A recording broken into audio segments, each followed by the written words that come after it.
ఓం అస్య శ్రీ పంచముఖ హనుమన్మంత్రస్య బ్రహ్మా ఋషిః గాయత్రీ ఛందః పంచముఖ విరాట్ హనుమాన్ దేవతా క్రీం బీజం శ్రీం శక్తిః క్రౌం కీలకం క్రూం కవచం క్రైం అస్త్రాయ ఫట్ ఇతి దిగ్బంధః. శ్రీ గరుడ ఉవాచ అథ ధ్యానం ప్రవక్ష్యామి శృణు సర్వాంగ సుందరీ యత్కృతం దేవదేవేన ధ్యానం హనుమత ప్రియం. పంచవక్త్రం మహాభీమం త్రిపంచనయనైర్యుతం బాహుభిర్దశభిర్యుక్తం సర్వకామ్యార్థసిద్ధిదం. పూర్వాంతు వానరం వక్త్రం కోటిసూర్యసమప్రభం దంష్ట్రాకరాళవదనం భ్రుకుటీకుటిలేక్షణం. హసైవ దక్షిణం వక్త్రం నారసింహం మహాద్భుతం అత్యుగ్రతేజో వపుషం భీషణం భయనాశనం. పశ్చిమం గారుడం వక్త్రం వక్రతుండం మహాబలం సర్వనాగప్రశమనం విషభూతాదికృంతనం. ఉత్తరం సౌకరం వక్త్రం కృష్ణం దీప్తం నభోపమం పాతాళసింహవేతాళ జ్వరరోగాదికృంతనం. ఊర్ధ్వం హయాననం ఘోరం ధానవాంతం కరం పరం ఏన వక్త్రేణ విప్రేంద్ర తారకాఖ్యం మహాశూరం. జఘాన శరణం తత్స్యా సర్వశత్రుహరం పరం ధ్యాత్వా పంచముఖరుద్రం హనుమంతం దయానిధిం.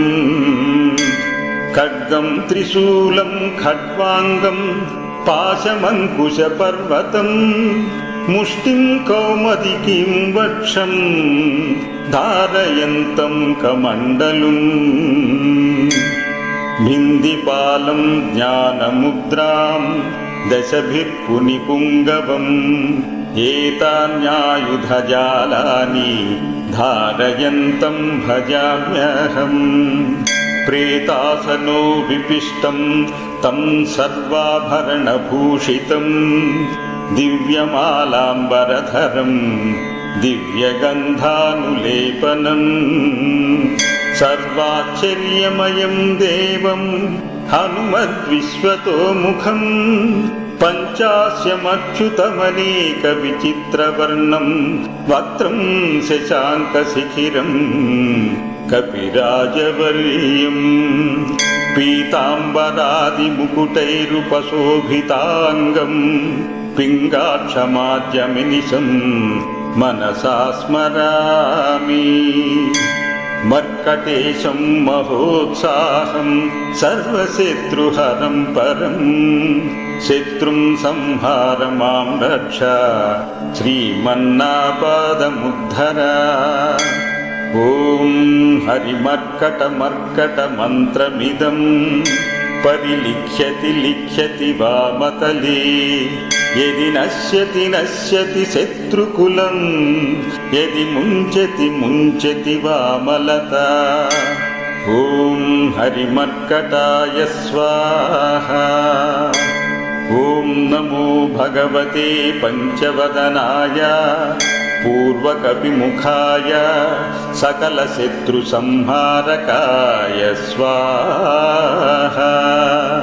ఓం నమో భగవతే పంచవదనాయ దక్షిణముఖాయ కరాళవదనాయ నరసింహాయ సకలభూతప్రమథనాదాయ స్వాహా. ఓం నమో భగవతే పంచవదనాయ పశ్చిమముఖాయ గరుడాననాయ సకల విషహరాయ స్వాహా. ॐ नमो भगवते पञ्चवदनाय उत्तरमुखाय आदिवराहाय सकलसम्पत्कराय स्वाहा। ॐ नमो भगवते पञ्चवदनाय ऊर्ध्वमुखाय हयग्रीवाय सकलजनवशङ्कराय स्वाहा। ॐ अस्य श्रीपञ्चमुख हनुमन्मन्त्रस्य श्रीरामचन्द्र ऋषिः अनुष्टुप्छन्दः पञ्चमुखवीर हनुमान् देवता हनुमान् इति बीजं वायुपुत्र इति शक्तिः अञ्जनीसुत इति कीलकं श्रीरामदूत हनुमत्प्रसाद सिद्ध्यर्थे जपे विनियोगः इति ऋष्यादिकं विन्यसेत्।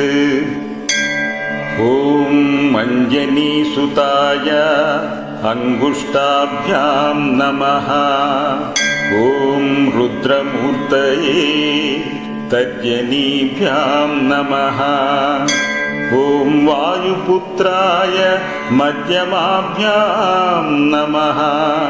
ॐ अग्निगर्भाय अनामिकाभ्यां नमः। ॐ रामदूताय कनिष्ठिकाभ्यां नमः। ॐ पञ्चमुख हनुमते करतलकरपृष्ठाभ्यां नमः इति करन्यासः। ॐ अञ्जनीसुताय हृदयाय नमः। ॐ रुद्रमूर्तये शिरसे स्वाहा। ॐ वायुपुत्राय शिखायै वषट्। ॐ अग्निगर्भाय कवचाय हुम्। ॐ रामदूताय नेत्रत्रयाय औषट्। ॐ पञ्चमुख हनुमते अस्त्राय फट्। पञ्चमुख हनुमते स्वाहा इति दिग्बन्धः। अदध्यानम् वन्दे वानरनारसिंह खगराट्क्रोडाश्ववक्त्रान्वितं दिव्यालङ्करणं त्रिपञ्चनयनं देदीप्यमानं रुचा। हस्तैर्जैरसिखेटपुस्तकसुधां कुम्भां कुशाद्रिं हलं खड्वाङ्गं पणिभूरुहं दशभुजं सर्वारिवीरापहम्। अथ मन्त्रः। ॐ श्रीरामदूताय आञ्जनेयाय वायुपुत्राय महाबलपराक्रमाय सीतादुःखनिवारणाय लङ्कादहनकारणाय महाबलप्रचण्डाय पल्गुनसखाय कोलाहलसकलब्रह्माण्डविश्वरूपाय सप्तसमुद्रनिर्लङ्घनाय पिङ्गलनयनाय मितविक्रमाय सूर्यबिम्बफलसेवनाय दुष्टनिवारणाय दृष्टिनिरालङ्कृताय सञ्जीविनी सञ्जीविताङ्गद लक्ष्मण महाकपिसैन्यप्राणदाय दशकण्ठ विध्वंसनाय रामेष्टाय महाफाल्गुनसखाय सीतासहित रामवरप्रदाय षट्प्रयोगाम पञ्चमुखवीर हनुमन्मन्त्रजपे विनियोगः। ॐ हरिमर्कटमर्कटाय बं बं बं बं बं औषध स्वाहा। ॐ हरिमर्कटमर्कटाय फं फं फं फं फं फट् स्वाहा। ॐ हरिमर्कटमर्कटाय खें खें खें खें खें मारणाय स्वाहा। ॐ हरिमर्कटमर्कटाय लुं लुं लुं लुं लुं आकर्षित सकल संपत्कराय स्वाहा। ॐ हरिमर्कटमर्कटाय धं धं धं धं धं शत्रुसंभनाय स्वाहा। ॐ टं टं टं टं टं कूर्ममूर्तये पंचमुखवीर हनुमते परयंत्र परतंत्रोच्चाटनाय स्वाहा। ॐ खं खं गं घं जं चं छं जं झं ञं ठं ठं दं ढं नं तं धं दं धं नं पं पं बं भं मं यं रं लं वं शं शं सं हं लं क्षं स्वाहा इति दिग्बन्धः। ॐ पूर्वकपिमुखाय पंचमुख हनुमते तं तं तं तं सकल शत्रुसंहारणाय स्वाहा। ॐ दक्षिणमुखाय पंचमुख हनुमते करालवदनाय नरसिंहाय ॐ ह्रां ह्रीं ह्रूं ह्रैं ह्रौं ह्रः सकलभूतप्रेतदमनाय स्वाहा। ॐ पश्चिममुखाय गरुडाननाय पंचमुख हनुमते मं मं मं मं मं सकल विषहराय स्वाहा।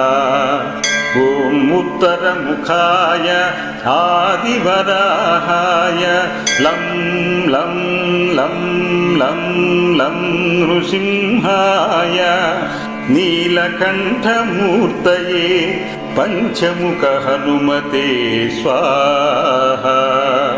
ॐ ऊर्ध्वमुखाय हयग्रीवाय रुं रुं रुं रुं रुं रुद्रमूर्तये सकल प्रयोजन निर्वाहकाय स्वाहा।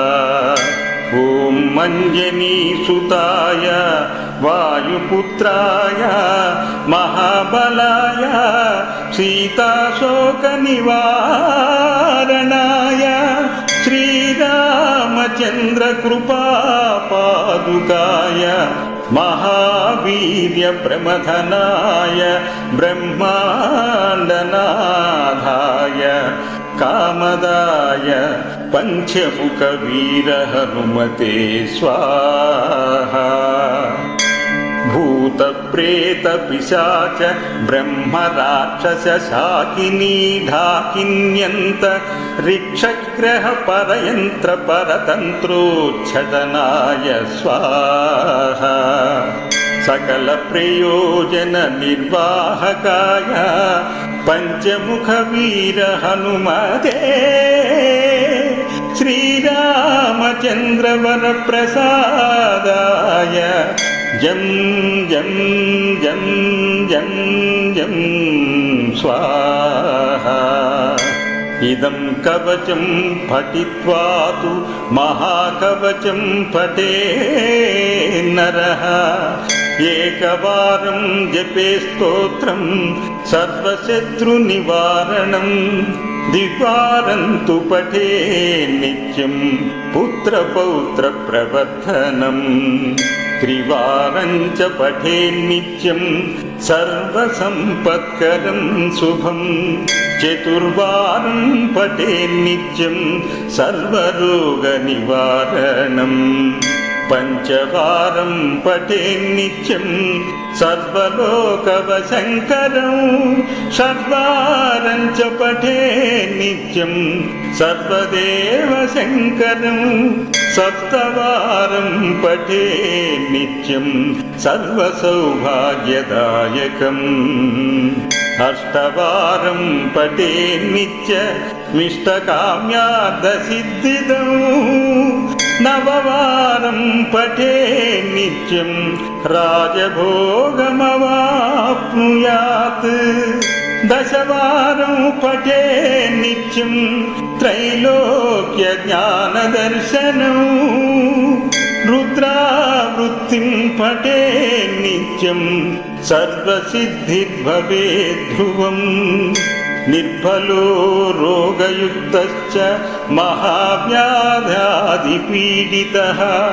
कवचस्मरणेनैव महाबलमवाप्नुयात् इति सुदर्शनसंहितायां श्रीरामचन्द्रसीता प्रोक्तं श्रीपञ्चमुखहनुमत्कवचं सम्पूर्णम्